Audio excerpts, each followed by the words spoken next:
Hi mga box, magandang hapon. It's Saturday and as you can see, meron tayong mga nahalata dito mga ingredients. Kasi today magkakaroon tayo ng maliit na salo-salo. Birthday ng lola namin today. Tapos ng isa pa namin tita na nasa Bicol. Tapos birthday ko nung actually last weekend. Tapos ang ate kong birthday is next week. Tapos mag-Valentine's Day, diba? So today is a 5-in-1 celebration. Kaya magluluto tayo ng iba't ibang klaseng putahe. Pinipare ko na muna yung mga ingredients. Actually, yung iba dyan. Lalo na yung pang-ihaw na liempo. Thursday ko pa siya tinimpla. Tapos nilagay lang sa freezer. Yes! Ngayon, nag-food processor si mama ng pang-ensalada mo. Ayan. Ginaganyan lang na ngayon. Dati kasing ginagawa namin. Like, mano-mano namin siya. Pero, sobrang haggard at nakakapagod na. Kaya, yan, ganyan na. So, ito na yun. Kasi lang to. Wala kami masyadong bisita. Actually, wala kang bisita. Konti lang. Konti lang kami mamaya. Kaya, konti lang din na nakalulutuin. So, mamaya, pakita ko sa inyo kung ano ko nakalulutuin.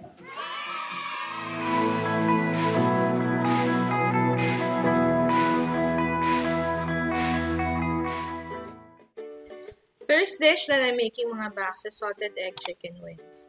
1 kilong hati-hating chicken wings lang nga palang ginamit ko dyan that I fried in batter made of cornstarch, flour, milk, water, and of course salt and pepper to taste. Sadyang malabnaw yung batter kung mapapansin nyo para hindi maging sobrang kapal ng coating ng chicken. Nga pala mga box, if you want to have crispy fried chicken, make sure to double fry it. Kaya yun ang ginawa ko. Yung first frying, medium-high heat lang to cook hanggang loob. Then, yung second frying, high heat na. Tapos, mga 2 minutes lang. Bale, yung dalawang rounds of frying the chicken would take approximately 15 minutes.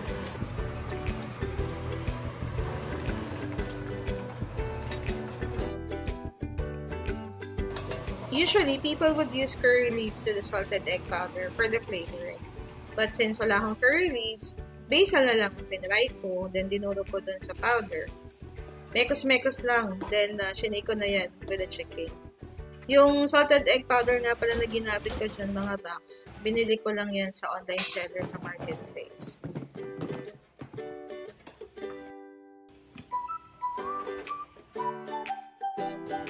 Now, ang paboritong isyara ng mga tao sa handa, lumpiang Shanghai.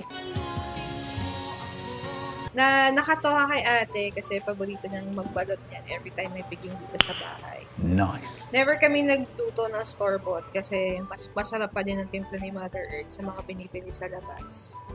Fry them lang until they're golden brown and ready na. Muntik na makalimutan yung video yung liempo mga box. Binabad ko nga pala yan sa toyo, calamansi, konting sugar, garlic, and pepper. Bangus mga box dahil may pagka-pescatarian tayo. Yes! Nag-slice ako ng deboned na bangus. Tapos, kinoat sa mixture of cornstarch, konting salt, and pepper for taste. Coat natin sila para hindi sila madurog at hindi na din maging matalsik pag pinilito. 2 malalaking bangus nga lang pala yung ginamit ko. Tapos, pinare ko na lang sila ulit until maging golden brown.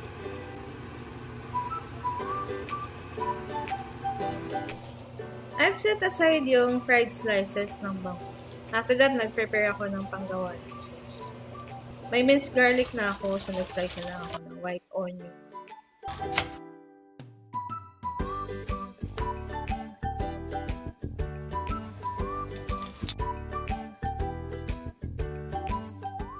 Then, napiga ako ng calamansi sa toyo. I fried na rin yung garlic and yung onion bago ko niluto sa soy sauce. Para lumambot sila. Kasi mas okay naman na put yung onion pag sa, steak. Kesa, ako personal preference lang. Ayoko rin kasi yung parang half cook.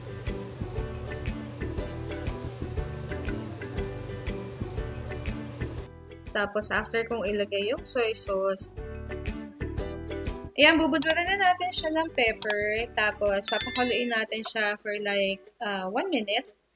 Then, ipo-pour na natin yung slurry para magkaroon ng body yung sauce. Para hindi siya malabnaw.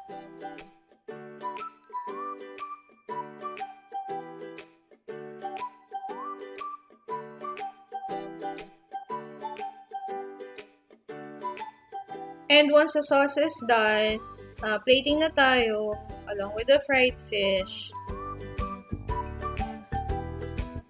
Tapos ibubuhos lang natin yung sauce. Mukhang masarap, no, mga baks? Try nyo rin if you haven't tried it. So, parang beef steak lang yan. Pero mas healthy. Pag may birthday, may spaghetti. And para sa spaghetti natin, nakapagsangkot siya na pala ako ng ground pork dyan, mga baks. Kaya naglagay naman ako ng hot dogs na hiniwa ko. Nakagaya ng hiwa ng kay Jollibee.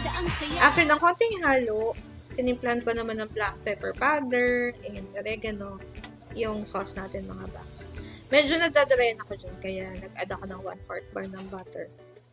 Now, I don't usually do this, but this time for some healthy reasons, nag-add ako dyan ng sliced mushrooms,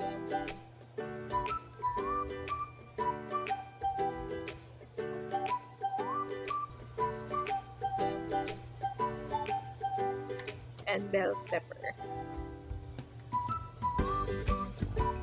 After ma-add yung mga gulay, tinimplahan ko naman yan ng pork cubes, mekos-mekos lang ng mga 20 beses, then salt, and some grated cheese for creaminess.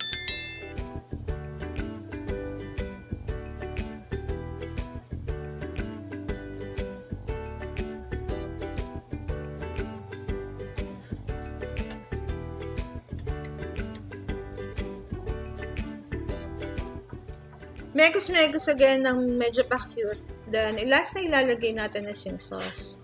We always use Italian style nga pala dito sa bahay, mga baks, kasi we are never fan of matamis na spaghetti.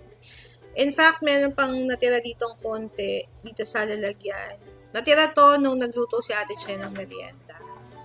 And then, let's just let it simmer for probably 2 minutes para maluto na maigi yung sauce.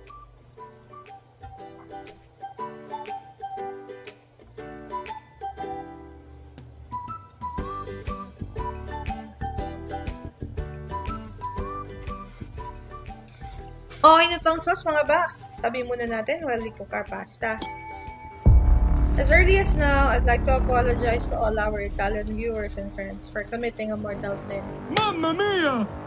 Hindi kasi kasya yung pasta sa kaserolang ginamit ko, and actually, tinatamad nang humanap ng mas malaki. Just a little tip for you. Ang standard cooking time ng freshly made pasta is 8 to 12 minutes.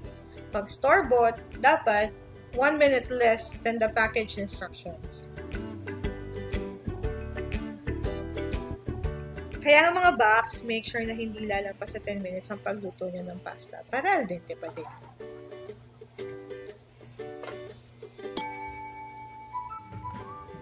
It's time to assemble our spaghetti sa baking dish. Pagaluin muna natin yung sauce and pasta, then i-transfer natin sa dish. Let's make sure na well mixed and evenly distributed yung sauce sa pasta para hindi maging dry yung part na hindi nalagyan ng sauce ng maayos. Bad trip kasi siguro yun, no? Kung makakuha ka ng serving na dry kasi kulang sa sauce.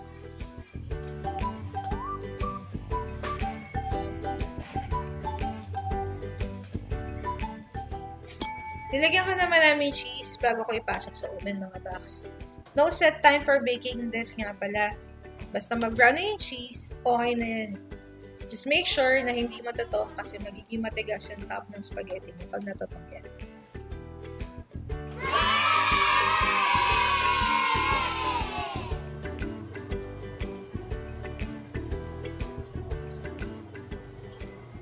Next naman natin tong tofu dish. I just saw this sa isang vegan vlogger na pina-follow ko. Si Foodie Takes Flight. Kung balak na din palang maging vegan, mga baks, check out our website. Marami siyang masasarap na dishes na fini-feature doon. Mostly, tofu and mushroom ang main ingredients. Since then, niluluto ko na to madalas pang ulam dito sa bahay, pambaon, whenever I go to the office, and kahit may mga ganitong handaan. I just fried yung sliced tokwa until maging golden brown sa lahat. Yung tokwa nga pala, I just sliced them into small cubes. Bite size, kumbaga.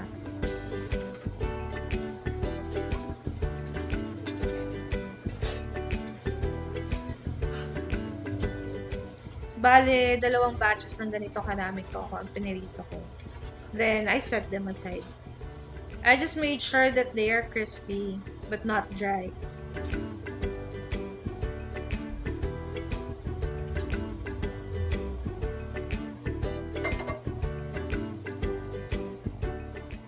Yung sauce naman, I just sauteed minced garlic, julienne pieces of ginger,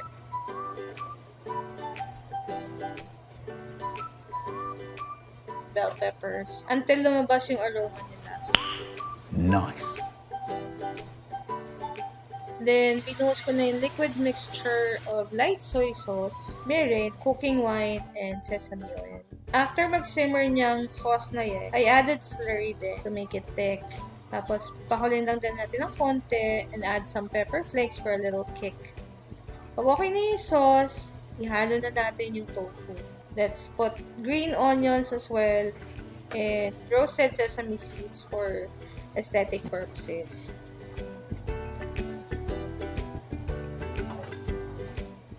Now for our mixed veggies naman. Nag-steam lang ako ng cubed bagu beans, singkamas, carrots, and corn kernel. Mga 10 minutes lang.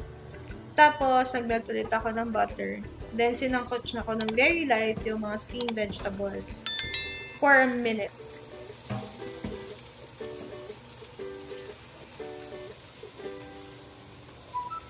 I added the green peas,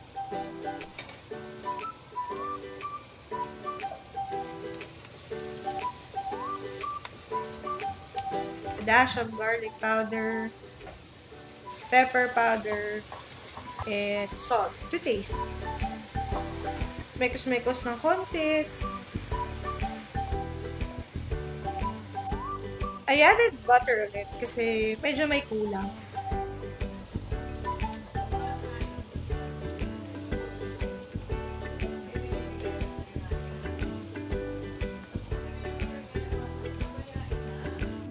For our final dish, hulaan nyo kung ano ito mga box based sa ingredients na nakita. See that na? It's Cajun seafood mix. Pero dahil selected lang yung kinakain namin, I opted to cook it with shrimp and tahong lang. So for the sauce, I just mixed Cajun seafood seasoning, powdered basil leaves, powdered oregano leaves, powdered thyme, lemon pepper, pepper flakes, black pepper powder, and brown sugar. Tantiameter lang ginamit ko pala dito mga box. I didn't measure them. Then, nag-melt ako ng 3/4 bar ng butter.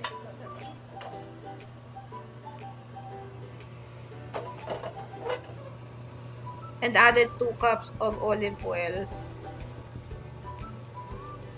And added garlic nung mainit na yung oil. Sinunod ko na yung powder mixture.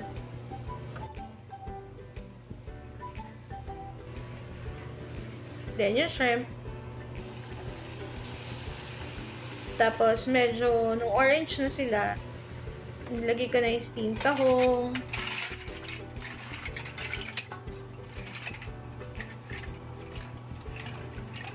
Potato marble. Actually, mga box crowd favorite to. Every time niluluto ko to, yung mga nagsasharon, kasama to sa sinasharon nila. And kahit yung mga friends ng anak ko, nung high school and ngayong college, nung natikman nila to, nung niluto ko to ng birthday niya, may mga nagtanong ng recipe.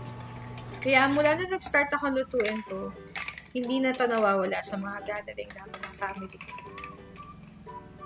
Naisip ko na nga rin i-add to sa menu ko sa cheesecakes and more, aside sa mga pasta dishes.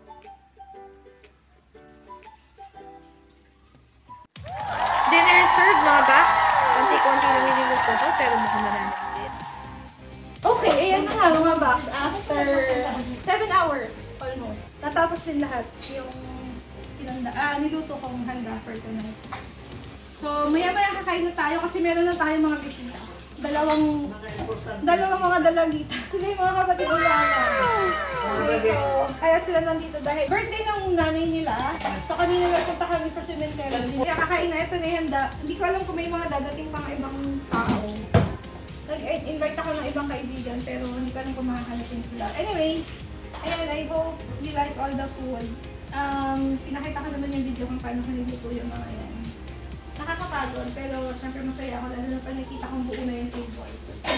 So, like us, I hope you guys are all having a very nice weekend. And you deserve to take a rest after a long week of work. And yeah, kung ano mang ginagawa nyo this weekend, sino man ang kasama nyo, just be happy and have a happy, magical life.